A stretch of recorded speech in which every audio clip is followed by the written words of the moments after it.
They were used for passing information and passing inhabitants this direction. Oh, by other cultures coming this way, but not by us going elsewhere. By P+45s and P+52s, both Orions and J-Rods. The treaties were basically inflicted on us by the Orions. As they were enforced upon us by the Orions that we needed to do what we needed to do, when they figured out that we weren't able to handle the issue ourselves, they looked at their own history and said, huh, look at the cavemen and women. Then I found out that because he had carried the attitude that the Magi were not closely watching anything which was like NEOs or any, the near-Earth orbiting asteroids or anything like that. They weren't concerned about it at all. Well, then subsequently during a conversation, I found out that in fact they were. The information from her relative was in fact that they were aware that there would be an Islamic attack upon the United States as early, meaning they were aware as early as the mid-1990s that it would be coming sometime in the new millennium. Well, right on, smack on the beam. The Orions could trust us so much where they could hand us a cube and we misused it to the state that we misused it, where they then had to inflict a treaty system upon us. But the moon's not like, the most inhabitable planet. No, but it's the place that we're allowed to be right now. Okay. Do I sound like I'm weighing my words?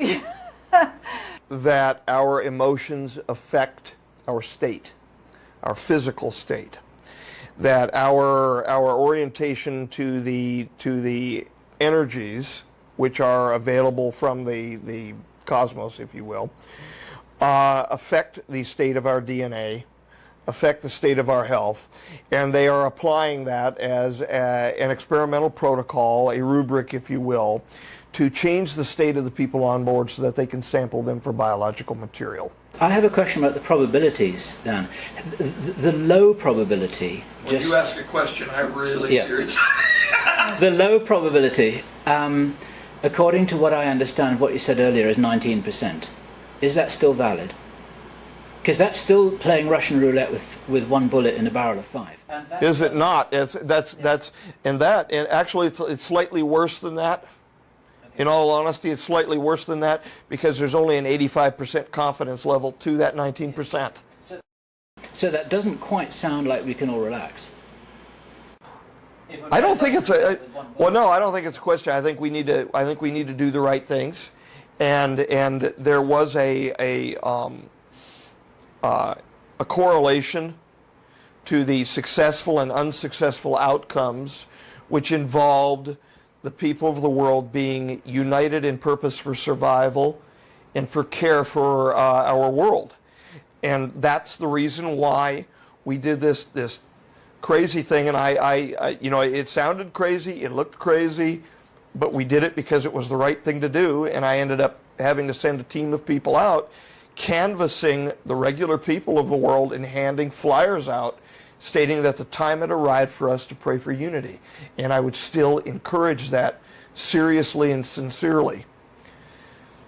I lost people. I was in charge of a team, and some of them died as a result, well, a couple of them from accidents, and that, can happen anywhere. But a couple of them were put to death for proselytizing. And so I bear that on my soul now. For put to death for proselytizing in a country where meaning China.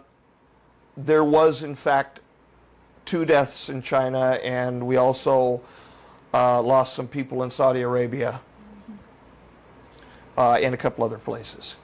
I didn't make public how many all we lost or how many all we had, but they did their jobs and the information was handed out, and we did the best we could. Anyway, you were asking about the Stargate, the possible locations and all of that.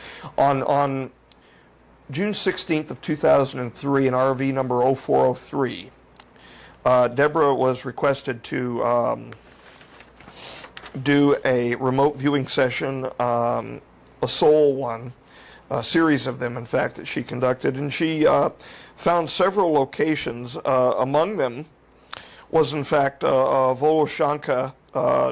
Then she even said to the north by the tundra in Russia, and in the southwest Tibetan mountains. I'm sorry, I'm still a little bit thinking about my men and women. I don't know how to pronounce this.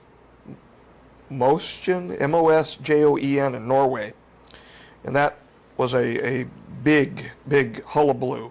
There was one actually, the equipment was actually removed from there. So what you're Syria, saying, Turkey. You're saying she remote viewed the locations of the Stargate. In fact, she did. And the reason why I reacted to pull this out, in your question, number 9, it says how many LGs were there? How many man-made Stargates? Where are they?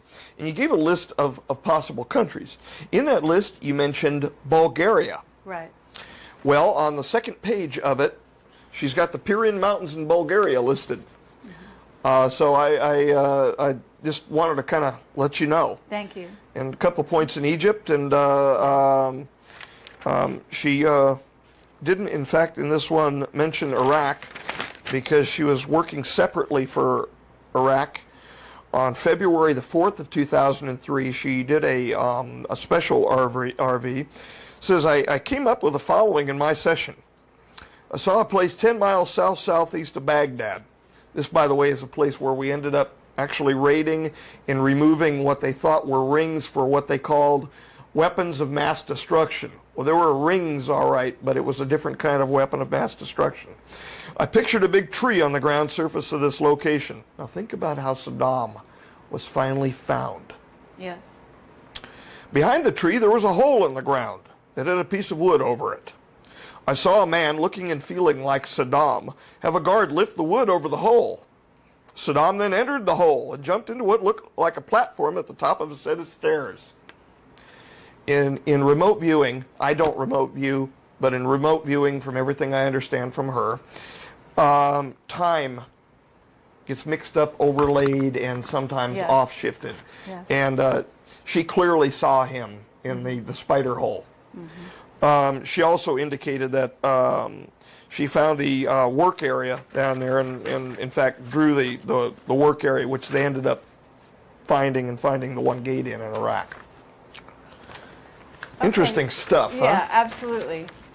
So we are kind of getting off the topic a little bit. That's good.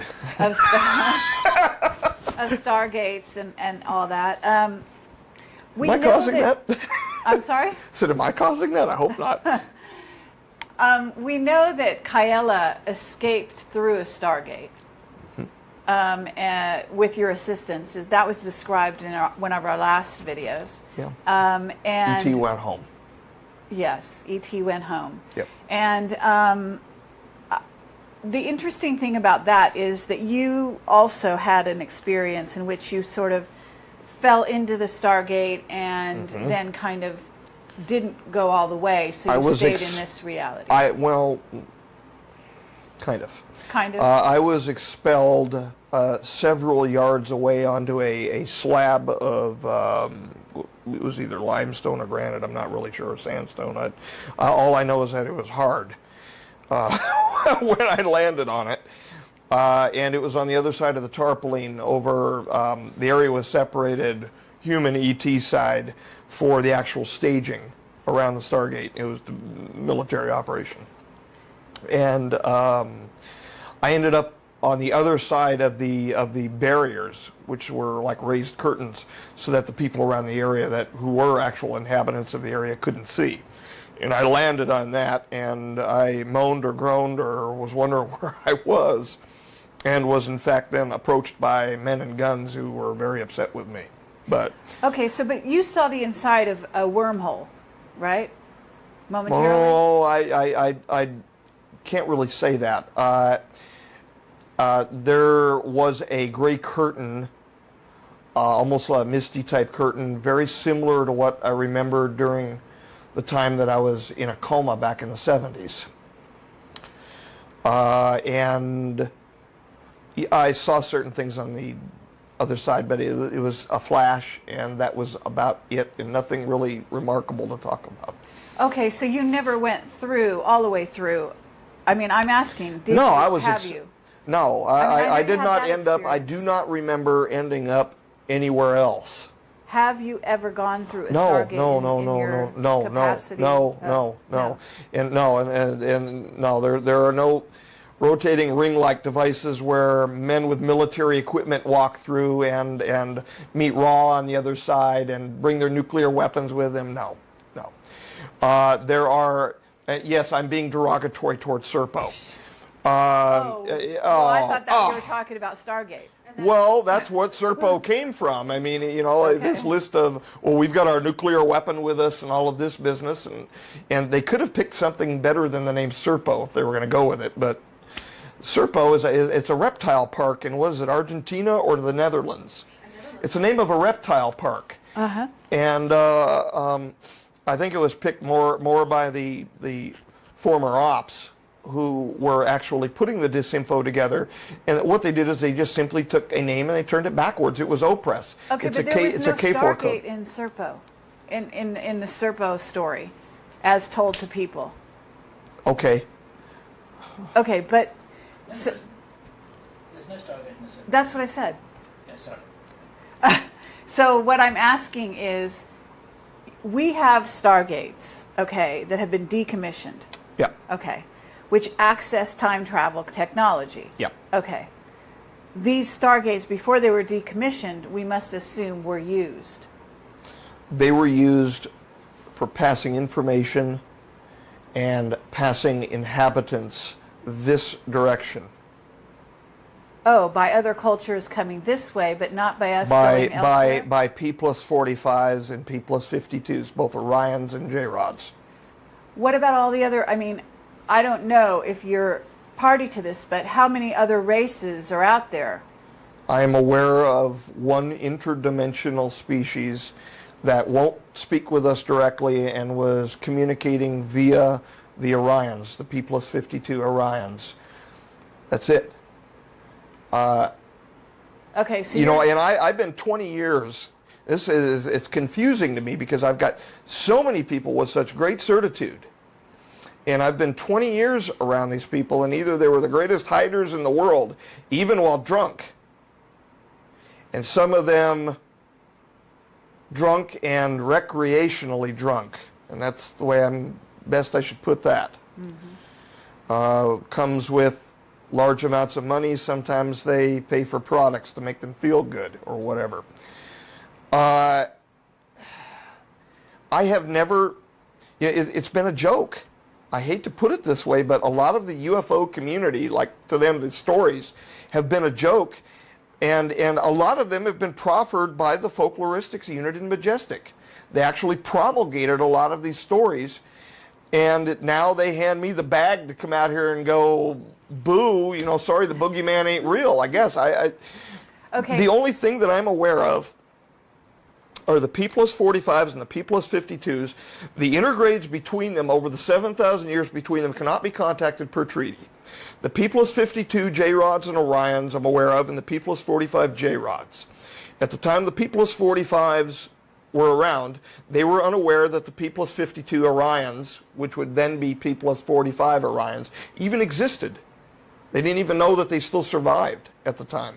And they only found out as a consequence of coming here in the treaty negotiations. Okay, but what about you're telling me the Stargates were only used one way by... Used two By the ways, but one Orions. way by transport for delegates in. Okay. And from that other was only planets. under extreme circumstances involving international uproar, where there were problems with the treaties. Aside from that, products were exchanged back and forth and information was exchanged. But it was deemed too dangerous to be handing people back and forth regularly. These things collapse, from what I understand, spontaneously. And if it collapses and you are not out one side or in the other, you're nowhere. Okay, so you're telling me that these people had such a conscience, they were not sacrificing Americans or other, or military people to test the Stargates? No, no. The treaties were basically inflicted on us by the Orions. As they were enforced upon us by the Orions that we needed to do what we needed to do, when they figured out that we weren't able to handle the issue ourselves, they looked at their own history and said, huh, look at the cavemen and women. Okay? After we acted the way that we acted involving the cube and all of that business, they inflicted the treaty system on us. And they said, you will behave this way. We don't have the ability to just take a Stargate and to step through onto the other side without violating a treaty. They don't want us out there. We are dangerous to ourselves. Okay. So why would we not be dangerous to another culture? They are sure as hell not going to let us off this planet. Can I ask you? Just ask about Montauk and about Henry's experience. Well, yes, but I still, believe it or not, I still have not read about what Montauk is. And sitting here right now, I have zero clue what it even is. Okay, that's cool. What about the Philadelphia experiment? You're familiar with that? I'm familiar with the reports of the USS Eldridge. Okay. I'm familiar with the unified field theory testing that went on.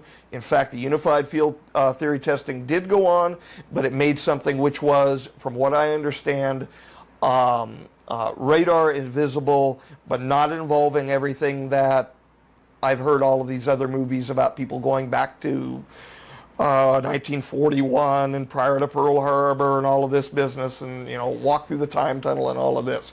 The information that I've heard from the military sources, because I asked when I was in there, because I knew about the Philadelphia experiment from way back from hearing about it, that it was a legit experiment, that there was a legit experiment that went on, but it provided radar and visibility, and it was an early cloaking system, and it was electromagnetic cloaking. Okay. Now I'm wondering what, certainly Kaela gave you sort of like hidden cards in your hand that allowed you to get information from Majestic, or to trade information with Majestic, such that you would learn what was going on in terms of the Stargates and various things. And if I tell you, that means I'm telling that camera right there. Yes. Mm-hmm. But if recently, I don't know if this is in the public domain, but recently you found out that MJ1 had not told you everything about a certain incident. True.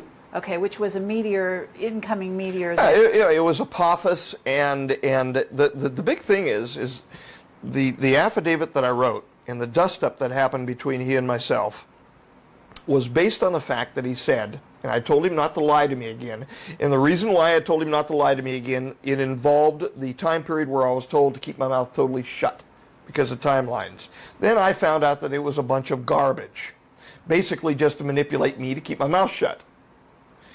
And after that happened, then more votes were taken, and then I was told to talk. I was given the orders to talk. Yo-yo, okay? When that happened, I told him, don't lie to me anymore. Tell me it's none of your damn business if you have to.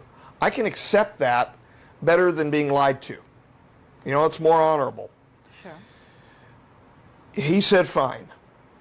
Then I found out that because he had carried the attitude that the Magi were not closely watching anything which was like Neos or the near-Earth orbiting asteroids or anything like that. They weren't concerned about it at all. Well, then subsequently during a conversation, I found out that in fact they were.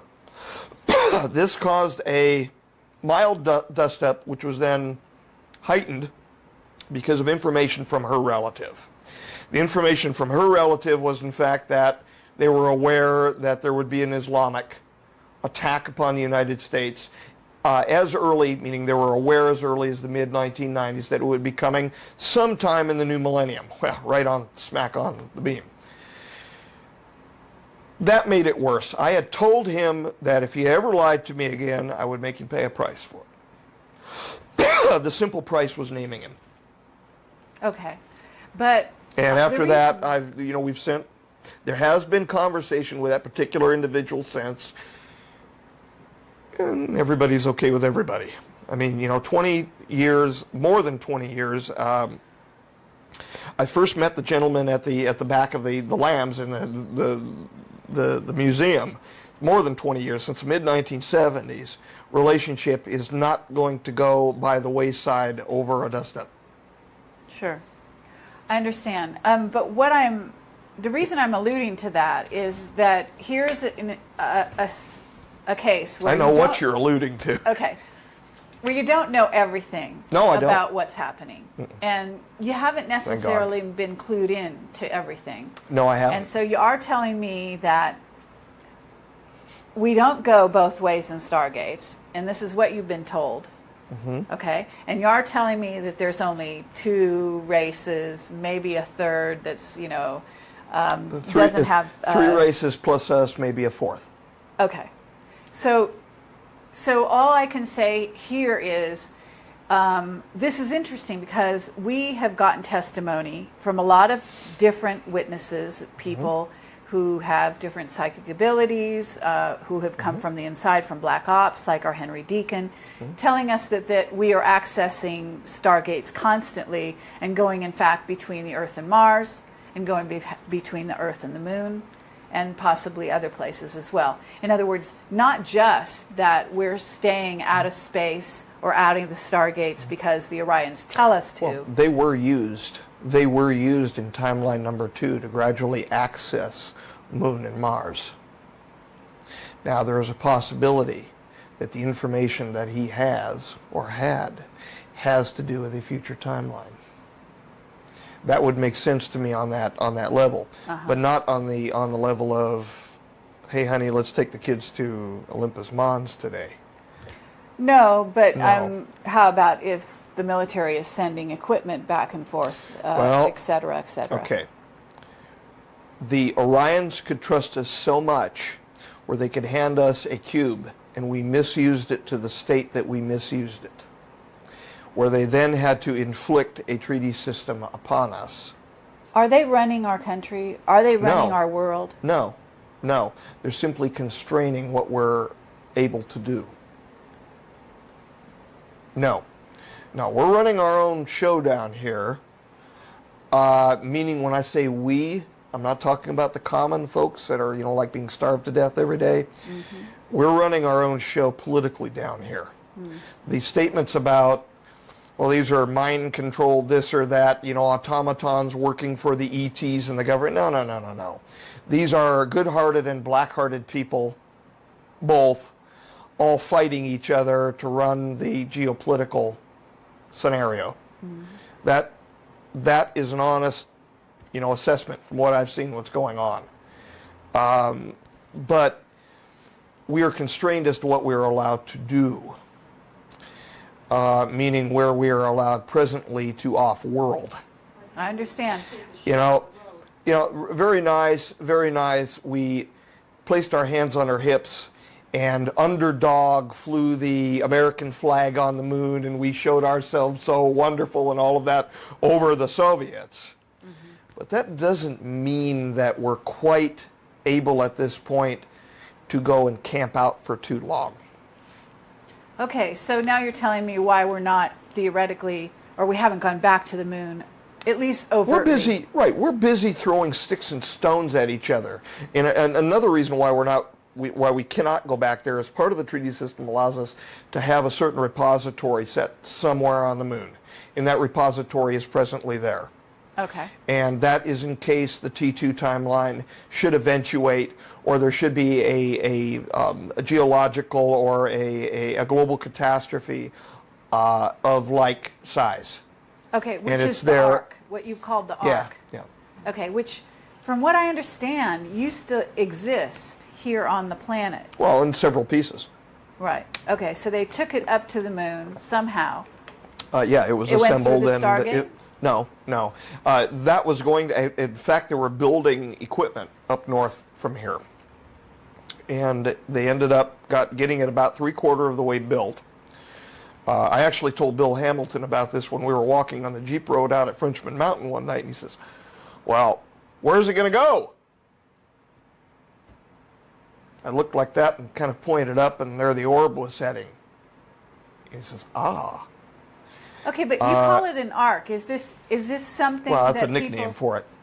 But it sounds like it's going to save creatures.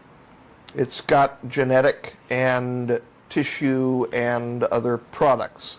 From us. Yeah. Okay, other creatures on the planet as Oh well, yes. animals, Oh yes. plants. Yes. A very good biodiversity. Yes. I see. And from it's sitting on the moon in case there's something very bad that happens down here. Is that the idea? Yes. Okay. From the moon, where does it go? It doesn't. Oh, really? But the moon's not like, the most inhabitable planet. out No, but it's the place that we're allowed to be right now. there. Do Okay. I sound like I'm weighing my words? Yes, yes. Okay, well, It's I mean, your job to ask the questions. It's my job to answer them as honestly and as truthfully as I am able Okay. while being honorable and beneficial. okay. And we do thank you for that. Regardless of what other people think. Well, I mean, There's a huge amount. I know the exact spot that the thing is setting there. All right? Yes. I know what it looks like. I know how many pieces there are. I was involved in looking at and assisting with the biospherics on Right. it. I know exactly where it sets. And what happens if I say exactly where it sets and something happens to it? Sure. I can't take that on my back. I understand. Go back to the 50s All here right. for a second. An interesting thing happened. We were talking about the cube and all of that, and the meetings with Eisenhower and the Orions, the delegates. An interesting thing, and I'm just referring to this, of course, because it happens to reference from the intelligence community the appropriate event, albeit it was being said at the time during a different context. This is referencing a hearing of the Senate Select Committee on Intelligence, the nomination of Mike McConnell to be Director of National Intelligence, and this was at 2:30 p.m. Eastern Time on Thursday, February the 1st, 2007. And Mr. McConnell, the Honorable Vice Admiral, said the following, quote, "Senator, some years ago, I think 50s, 60s, there was a battle in the community with regard to authorities for signals intelligence." Of course, signals intelligence, communication, and people can read between the lines, I think. "And decisions were taken finally to cause the director of the National Security Agency to have responsibility for signals intelligence, or SIGINT, as we refer to it, with regard to establishing priorities overseeing the technology, ensuring it's conducted in an appropriate way, the training standards are right, and investments are correct, and so on."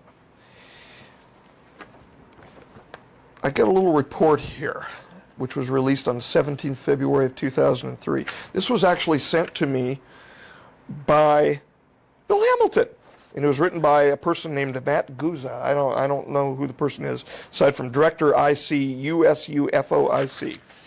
And he reports the following. Aquarius background. Aquarius and other information. Says Aquarius findings briefly described below, because it was being, for some reason, Project Aquarius was being looked at very closely at the time. Number one, from what we have found, we believe that it started in 1953 alongside of the Project Blue Book ordeal. Now 53, let's think, what happened in 53? This is pretty much around the same time, general time frame as the Eisenhower thing, within a year. 53 was also the time when a certain craft dumped in Arizona, as I recall, right near Kingman, involving two P+45J rods and a P+52. The P45 was the one met by Bill Uhouse, and of course the P45 was the P52. I had the great honor. But the theory on the drawing board at this time is that it started as an USAF black project and was overtaken by the intelligence community due to the content and the secrecy. From investigating the past interest of the USAF and UFOs, it seems that the USAF weighed their investigation too much on non-scientific data. This would explain the need for the intelligence community investigation. So we can read between the lines here. Herein, after finding and seeing this, or due to other issues, the intelligence community took Aquarius out of the hands of the USAF. Isn't that funny how these two things coordinate with one another? Well, what do you... okay, what are you trying to say? Are you trying to say that... that there was an obvious illusion. There was an obvious illusion here in the testimony to the Honorable Vice Admiral McConnell, right, to situations which were going on during the 1950s involving the present relationship between we and the extraterrestrial species. Yeah. Okay. There seems to be a rather direct correlation here. And then the fact that later on during the intelligence community interview of Mr. McConnell, there was even an allusion to the same time period. Well, to timeline changes. Senator Rockefeller. This gives my heart good saying his name. I regret to say that my time has run out, and I think somebody's manipulating this clock, because that much time hasn't gone by. Oh my heavens. And then a woman walked in who was from another committee, and that would be Susan Collins, I believe. But the fact that there was a manipulation of a clock comment going on, and this, and there are several, well, I've got it tabbed up as to the relationships here, but what I'm trying to, I guess, show the folks is how things are said publicly. Yes, absolutely. So, but what is interesting is how many in Congress know what's really being said.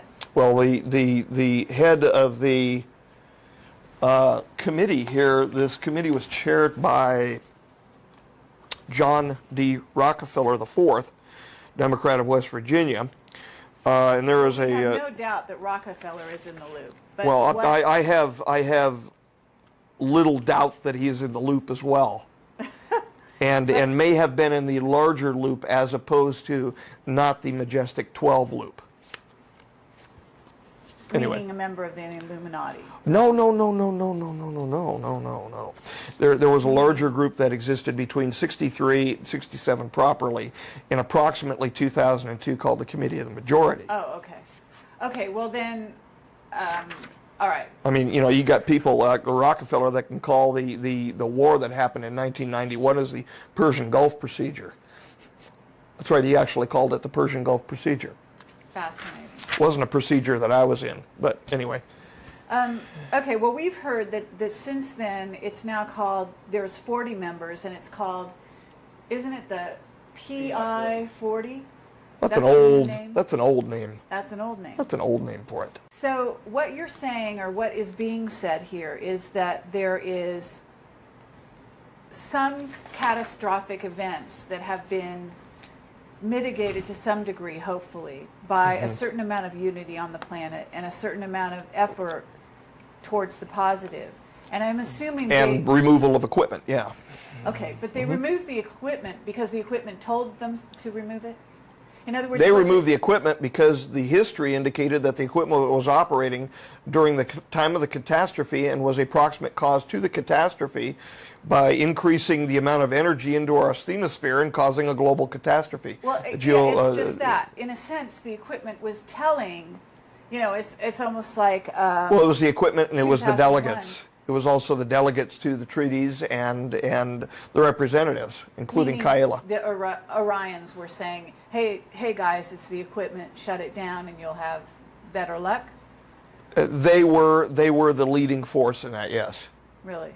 Okay, now I'm going to ask you something that may come across a little controversial, but what... No, we have been talking about such prosaic items all evening. No, but I'm not certain I could... What makes you think that they had our best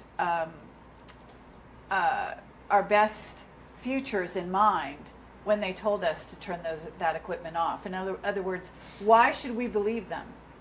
Well, we should believe them simply because of the possibility, and because we're talking about 4.5 billion up to 5 billion people here. All right. Now, let's think about this for a moment. If we leave the equipment in place and nothing happens, so what? What is the harm in removing it? Right. Now, that would be the corollary question to the question that you just asked. If they don't have our best interest at heart, how would our removing that equipment prevent the catastrophe that we're hearing about from 3 different cultures, meaning the Orions, the J-Rods, and the J-Rods from earlier times? How would removing that equipment approximate the catastrophe? Only leaving the equipment in place would be the dangerous move. So there's no harm in unloading a gun, but there is a possible harm in having it loaded. Sure. It's like the joke of believing in God. It's like the Sufi joke about whether you believe in God or not. If you don't believe in God and there is no God, there's no harm.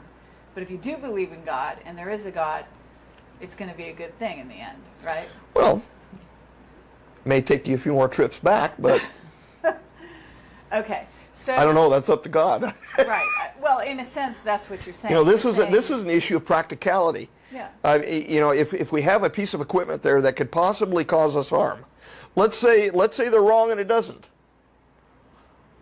You better pull it apart anyway. We're talking about the consequence of nearly 5 billion people. Okay. What about we would be the stupid idea, not to, in other words. Okay. What about the natural stargates that still exist on the planet?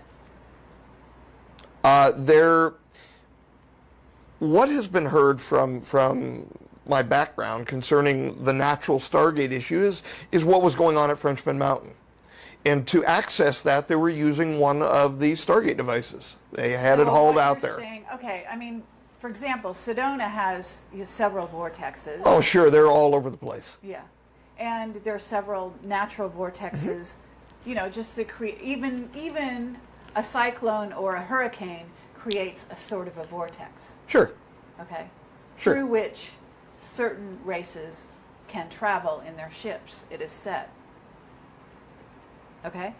Okay. Do you have anything to say about that? No. Okay. Those are natural stargates. Oh, the meaning a portal which does not require hardware? Sure. Oh. I don't know. Okay. I don't know. Well, I guess I could probably make some sort of a comment relative Lotus. There's a possibility that the portals that we're seeing during Project Lotus may be micro wormholes, and certainly, at least information is being carried through those portals from somewhere to here, and it's causing an effect in the environment. Now, we're assessing presently to see whether or not they are naturally produced. And in August, owing to certain circumstances, we're planning on running tests out at Frenchman Mountain to determine whether or not it is a natural phenomenon. Possibly. Okay. I mean, you could say that a travel in time could be a warp produced by a gravimetric device of a craft. You can move large distances in little to no time. So I'm not certain what the difference is, physically or mathematically, between that and what is being called an Einstein-Rosen bridge. You would need a physicist for that. I'm used to working on cells. Right. But, and in a sense, if Lotus is creating some kind of Stargate effect, oh, that's wonderful. Micro wormhole. That's wonderful if it is. It is wonderful, but in a sense, you might also have to let go of Lotus in that sense if it is going to impact. Oh, I have. I have. In fact, but for more tangible reasons. We were we brought the fine art of producing these portals for demonstration up to a science. We knew exactly what to do, know exactly what to do to propagate them with nearly 100% efficiency. They range in size, thus far that we've seen, between about 0.02 millimeters, so about 20 microns, to up to a millimeter. When we produce them now in the field, they're approximately a millimeter in diameter. And that's putting a heck of a lot of energy in, 50 times more energy than what we would do through the microscope. But we brought it to the point where it was a beautiful thing, where I could hook the right optics train on the scope, propagate with the use of a laser and electricity, and turn them on immediately on the surface of a silicate. And then we started getting things coming through on this end, or at least results in the medium around the crystal or around the silicate material that we were using, which were not normal. Cells of anomalous origin, self-organizing cells, which appeared to be organizing in one case. We did a variant of the ancient Lazzaro-Spallanzani experiment, historic experiment concerning beef broth, and to rule out spontaneous generation. And we had a very nice AB neuronal type pattern formed by cells that were self-organizing, and they were clearly morphologically, they appeared like neurons in this soup that we had, and so we had some real problems developing. We had two other consequences where we had what were produced were anomalous cells of unknown quality. And coming through. well, what we had is we had an organization, I think, going on this end. Now we're coming very close, and more is going to be said about a year about this, but we're coming close to determining the mechanism. And what it appears thus far is that there is an opening to a somewhere which is then placed in communication with our environment acoustically. And then there is a series of reactions with microshards of silicate material or microshards of quartz in our environment, which then become actually spontaneously, or nearly so, enclosed with material from our environment. And they move off to various locations and actually have effects on target cells in our environment. And so it's apparently based acoustically. Okay, but that's understandable, although it's complex, and I'm not a biologist, so I don't pretend to understand all of it. But I understand where you're going with this. But but in essence, to get back to Stargates, because that's the subject of this. Really? Am I still? No, you're there. But the thing is that what I'm curious about I'm loosening the lock on the camera, so it gradually. is I'm actually curious whether or not these natural stargates that do occur in nature are not being accessed by beings, whether they be the Orions or whoever, at will, into this dimension. I've got no information that the P-52 Orions or P-52J rods or the P-45J rods are accessing such a system, save the use of time travel technology, gates to move from one spot to another, and then the use of craft for moving from there to here. Meaning from a spot in reticulum, for instance, to a place in the Aquarius system, Gliese, or however it's properly said, and then, which is the origin of, from what I understand, of Project Aquarius itself, because they were known to be coming from that direction, and that is, I believe, in the Aquarius constellation. But because they're not they use craft then to move from there to here, but they're using a gravimetric technology to warp time space. So I suppose that could be the same use, but I don't think it's a situation kind of like, you walk out into a wilderness and you see a whole parade of people coming through a Stargate with 4 heads and 16 eyes and things like that. A whole parade of crafts? I don't know. Okay. It's the best answer I can give. Most honest one I can give. I don't know. I have not, in 20 years of history, of history with Majestic, heard of anything like that from them, meaning as part of either a treaty system or an ongoing operation. However, I've also heard reports of craft being seen in the sky. I've seen craft in the sky, which I was not, directly involved, like the May Boyer Park incident in '73.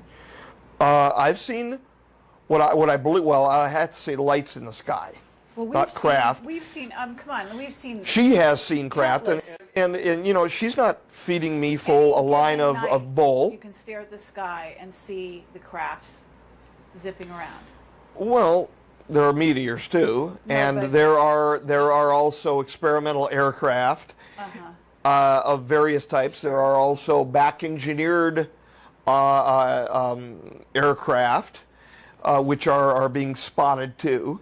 Okay, The but triangles. All I'm saying is that according to what you're saying, there is a treaty in which we had stargates or access to wormholes that we mechanically opened and closed. Yes. Based on a treaty system in which we were allowed to get information and send information back and forth, but that we didn't use to go out, but they used to come in. Is what you're telling me. Substantially, yes. Okay, but we've closed all those down, Yes. according to what you're telling us. Yes. Okay, so now I'm asking. Where's the yellow book? No. No, but but there are natural stargates out there that they can use anytime they want. So they no longer have use of our stargates. So it's in a sense of a treaty. Well, They have access anywhere. okay, if they anytime. do, let's posit if they do for a moment. The ones that we have to be concerned about would be the P-45s. Okay. Because they are looking to justify their own history. They would be very happy, aside from being paid off constantly, they would be very happy to see their own history justified. How are they paid off? They're paid off with technology, with assistance. In the past, they were paid off with a certain number of abductions per year. What would they do with those people? Aside from a longitudinal genetic drift study, that's enough. Some of them were literally handed over, and I consider it illegal, and I consider it a violation of international law. I consider it a crime against humanity, and that's why I did what I did to stand up against it as best as I could and to get it off the books. What about the idea that some P-45s have shape-shifted, excuse the terminology, but into human form, are here working in the government under a human form, furthering their own, demands It's a substantial. on history? It is a substantial probability that they have the ability, because I've interacted with ones that would ostensibly look human, and I really don't like talking about the so-called man in black or men in black. Right, but I understand when you talk phenomenon. about the men in black, those were people that are beings that, and you went in our last discussion into quite a description of that kind of being. But I'm talking about somebody who is acting like you and me, looking like you and me, absolutely undetectable. No. And still could be furthering, or could even be. If they are, they're not J-rods. If they are, they're not J-rods. Orions, possible. They are very, very brilliant people. The short interactions, very short interactions that I had with them, I was impressed, whereas I would not want to be spending that much time around P-45s at all. I would have enjoyed. In fact, I would have felt privileged speaking with them further. Are you talking about, when you say Orions, are you talking about the Nordics? I think that's how they're usually they've been called talls or tall. Yeah, but I mean, they're camera's sake. essentially the anthropomorphic, very tall human beings with blonde hair, very large eyes, very blue, pretty eyes. larger than our eyes, as in ratio to cranium size. The orbits are larger, etc.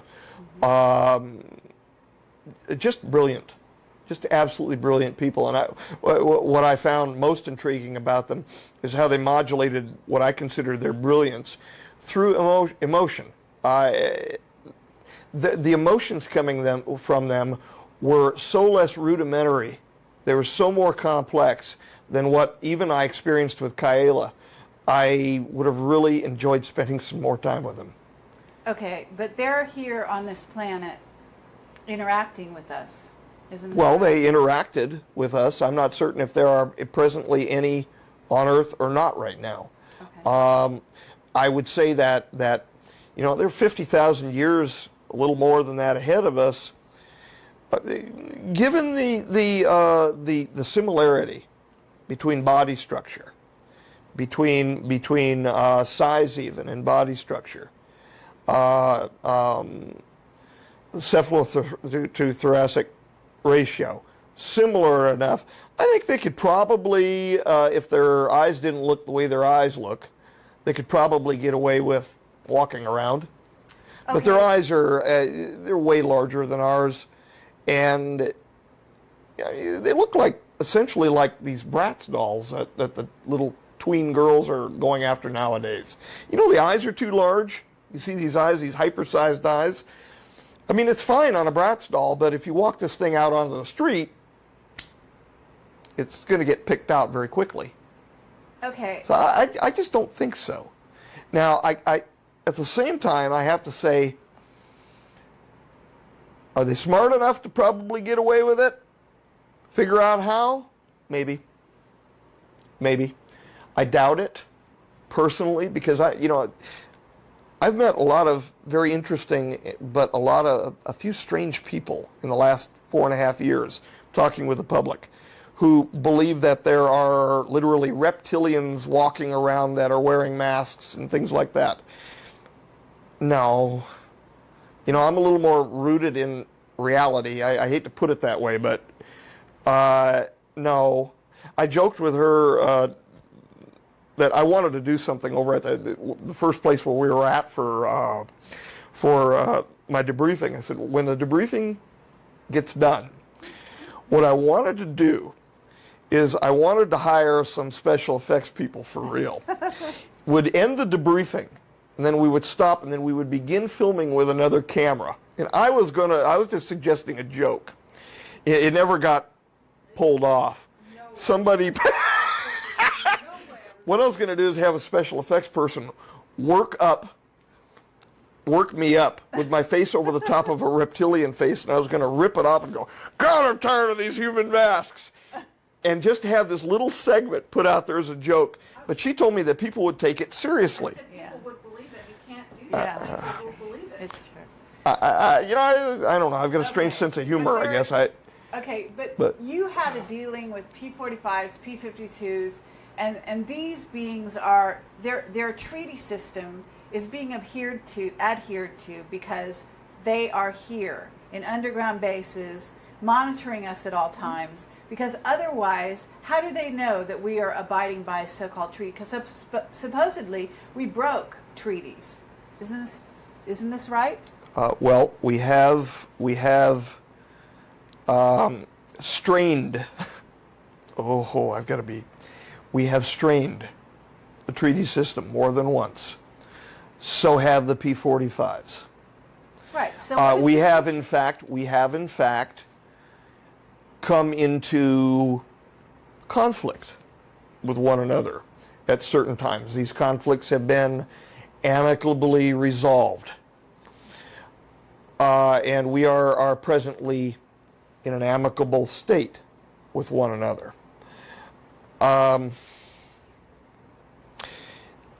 We're not the only ones with the Looking Glass technology that can look into other timelines. In other words, they have the equipment too. Sure.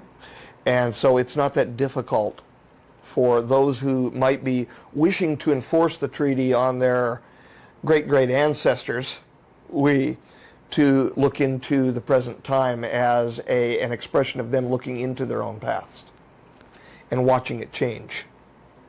Okay, so in a sense you're saying they know what we're going to do before we do it. They know the probabilities. And so they are substantially capable of interacting with us if they feel that those probabilities are moving to eventuate their own history as they have it written for them as being an Okay, so outcome. And in other they words, find that, the they're P-52s find that as an unacceptable outcome. So they're pushing their advantage whenever they can. They're pushing the advantage of not justifying their own past so that they may either split off on their own timeline, but that their own history would not eventuate a catastrophe. Now, if you consider that pushing their own advantage, sure. Now, the P-45s, the characterization that you placed pushing their own advantage, I would say that that was an appropriate characterization. Well, I that was they would be, talking yeah. The P-52s are much more amicable and a little farther along. I just say that they're a little more spiritually adept, the P-52 Orions, certainly more than the P-45 J-Rods. They're extremely mechanical, very, very logical, yet ruthless. Extremely. You're speaking of the P-45. Yeah, they have no problem picking up somebody like me out of the middle of a park and shoving a probe up his wazoo to test him. Yeah, they've got no problem with that at all. I have, however, a substantial problem with that, and I think other folks who have been largely abducted, not everybody, but a fair number of them also have a problem with that. Okay, what about the idea that we have somebody, Jim Sparks, I don't know if you know who he is. He's written a book called The Keepers recently. I'm aware of Jim Sparks, as he is the personal friend of a couple of folks with whom we became close acquaintances. Okay. So he's telling us that he has conscious recall of his abduction experiences, and that groups of people were abducted by what sounds like P-45s because they have real issues with control, and put in front Boy, of that was said nicely. and put in front of computer screens and shown scenes of the Earth, first a beautiful Earth and potentially, fantastic futures, and then shown the opposite of that, so that what would be generated in these people is a love of the planet and a desire to make it a better place. And also there is an aim to this. They are aware that our emotions affect our state, our physical state, that our orientation to the energies which are available from the cosmos, if you will, affect the state of our DNA, affect the state of our health, and they are applying that as an experimental protocol, a rubric, if you will, to change the state of the people on board so that they can sample them for biological material. The fact of what we take away from it is aside the point. That is just whatever we take away, and then it's our take on it, and then a person, an experiencer, if you will, then goes off into our world and says how he or she feels about the experiment, or about what they were subjected to, or about what they were shown. But there's a cold, hard, cruel reality involved here that we are being picked up for biological material as an experimental protocol. Okay, meaning what these people that are being abducted are doing is providing, DNA, providing eggs and sperm so that they can, experiment or create their own future beings. What they're trying to do is they're trying to ameliorate their own neuropathology, which is already starting and is becoming an issue within their populace at their timeline concerning reproduction. But how many people do they need to figure that out? Well, as many as what they wanted to take until they get the answer figured out, and they really don't care, because it's the old proposition of the anthill along the side of the road in Africa. We are to them from their perspective, the ants on the anthill, and how would we feel about stepping on 1 or 2 ants or a few million ants out of an anthill? It may cause a few people with, I consider, higher intelligence, some moral problems just stepping on them, but, you know, how much would we really care about that? They feel that way about us. They want to use us as biological material, watch us get destroyed to justify their own background, their own history, and at the same time take the biological material from us and solve their own personal present problems. Okay, but how are we fighting them? What do you mean? In other words, you've just told me they have a tremendous amount of control. They're abducting huge number of people and they're continuing their experiments. Well, they have. The numbers who are being abducted now are not treaty related. In other words, there is nobody being taken presently. 0 authorized by treaty. I can't stop them from taking people out of their beds at night, but I did influence the other. Is it rolling? I'm rolling. Yep. Is H.G. Wells, the epilogue in his Time Machine, I read the Time Machine by H.G. Wells. I keep this on my desk. Okay. It says, one cannot choose but to wonder, will he ever return? It may be that he swept back into the past and fell among the blood-drinking, hairy savages of the age of unpolished stone, into the abyss of the Cretaceous Sea, or among the grotesque saurians, the huge reptilian brutes of the Jurassic times. He may even now, if I may use the phrase, be wandering on some plesiosaurus-haunted oolitic coral reef, or beside the lonely saline lakes of the Triassic Age?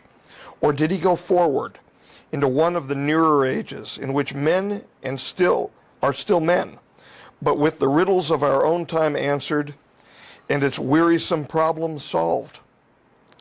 Into the manhood of the race, for I, for my own part, cannot think that these latter days of weak experiment, fragmentary theory, and mutual discord are indeed man's culminating time. I say for my own part, he I know, for the question had been discussed among us long before the Time Machine was made, thought but cheerlessly of the advancement of mankind and saw in the growing pile of civilization only a foolish heaping that must inevitably fall back upon and destroy its makers in the end. If that is so, it remains for us to live as though it were not so. But to me the future is still black and blank, is a vast ignorance, lit at a few casual places by the memory of his story. And I have by me for my comfort 2 strange white flowers shriveled now, and brown and flat and brittle, to witness that even when mind and strength had gone, gratitude and a mutual tenderness still lived on in the heart of man. That means a lot to me. I actually hold on to that, and I hold on to that so much as such a prescient bit of thought that I actually keep the flowers from my great-grandmother's grave in there with it. You know, I don't know what's going to happen in the future, and all I can do is hope like everybody else and pray like everybody else. Okay. Well, thank you, Dan. You know, and I understand that we've actually overtaxed you and asked you, you know, an incredible amount of information here, and you've been very generous, and I really want to thank you. Well, it's my responsibility to say truth. Okay. Well, you definitely do that, and what I would like to also say is, how do we fight them? For the people that are out there, and what we know is unity is one way in which we are progressing out of a certain timeline into another, right? Yes. Okay. But if you have It's- anything it's- else it's- to add to that I would like for to add people, something. Well, to Okay. me, it's a unit. It's constant vigilance.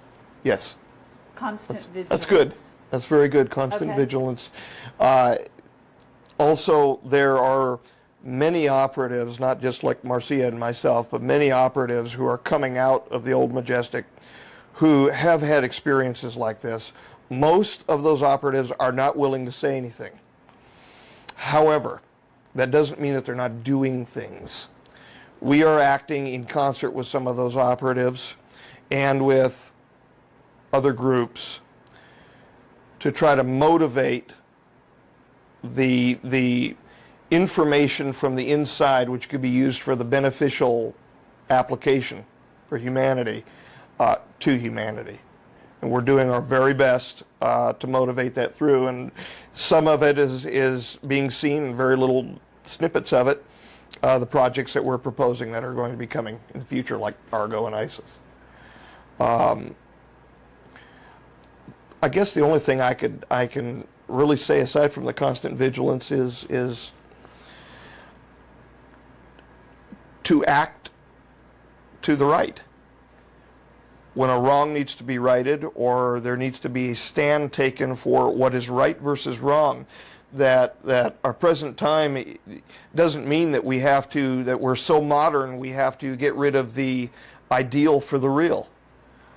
We create our own reality, and so we should, in my view, act toward the ideal to create a better real for ourselves.